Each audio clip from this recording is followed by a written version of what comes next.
Bu endi qanday kasallik bo'ldi? Ya'ni tovuqlarda uchrayotgan, bo'ynini qiyshaytirib yuradigan qandaydir bir noma'lum kasallik yana avj olishga boshlayapti. Assalomu alaykum YouTube kuzatuvchilari, parranda ishqibozlari, kanalimiz a'zolari va kanalimiz mehmonlari.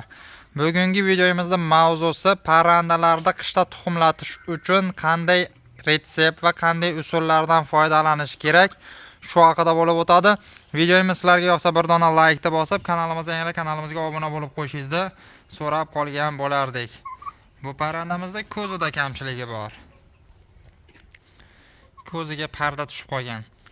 Xo'p, qishda parrandalarni tuxumlatish uchun nima qilish kerak? Nimalarga e'tibor berish kerak?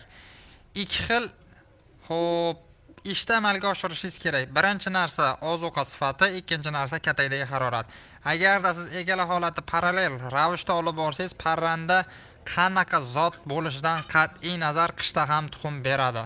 Ya'ni ozuqasi agarda tuxumlash uchun yetarli darajadagi kaloriyalarga boy bo'lsa, parrandada embrionlar shakllanishni boshlaydi va parrandaxonangizdagi harorat 15 gradusdan yuqori bo'ladigan bo'lsa, ichidagi tuxumda sarig'i bo'ladi, parrandaning ichida shular rivojlanadi. Agarda 15 gradusdan past harorat bo'ladigan bo'lsa, parrandaning shu ichidagi sarig'lar rivojlanishdan to'xtaydi va parrandalar tuxumlamaydi.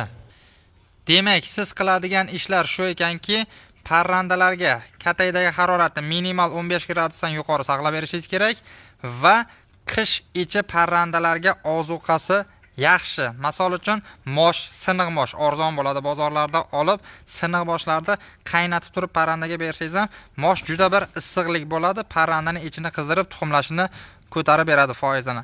Va ikkinchisi gidroponika, ya'ni bug'doyni bir kun mobaynida suvga uyutib, bir kundan so'ng uni yoyib qo'yadigan bo'lsangiz va har kuni 3-4 mahal suv sepadigan bo'lsangiz, bug'doylar o'sadi. Va o'sgan bug'doyda gidroponika deyiladi. 3-4 kun o'sgandan keyin parrandalaringizga nishlab qolgandan keyin berishda boshlasangiz, xudo xolasa parrandalarning tuxumlashini ko'rishingiz mumkin qishda ham bemalol. Profilaktik nuqtai nazardan parrandalaringizga har kuni chesnok va piyozni to'g'rab turib bersangiz ham qishdagi har xil virus va vaksinalarda, ya'ni tashqi, misol uchun og'iz tomonidan yuqadigan har xil viruslarda va mikroblarni oldini oladi. Tavsiya qilib qo'ygan bo'lardim, har kuni sizlar shu chesnok va piyozlardan foydalanishingizda. Biz obuna bo'ling, like bosing demaymiz. Agarda videomiz sizga yoqqan bo'lsa, o'zingiz bilasiz, ixtiyoringiz o'zida like bosib qo'ying. Agarda shu video orqali siz o'zingizga bir nima olgan bo'lsangiz, obuna bo'lib qo'yishingiz ham mumkin. Chunki bu video keyingisi ham, ya'ni bundan keyingi chiqaradigan videomiz ham parrandachilik borasidagi videolar bo'lib o'tadi. Albatta, kasalliklari, parvarish uslubi haqidagi ma'lumotlarni bu kanal orqali siz ko'rib borishingiz mumkin. Sizlarga taqdim etadigan videolar shulardan iborat edi. E'tiboringlar uchun rahmat. Sizlar bilan keyingi videolarda ko'rishguncha xayr, sog' va omon bo'ling.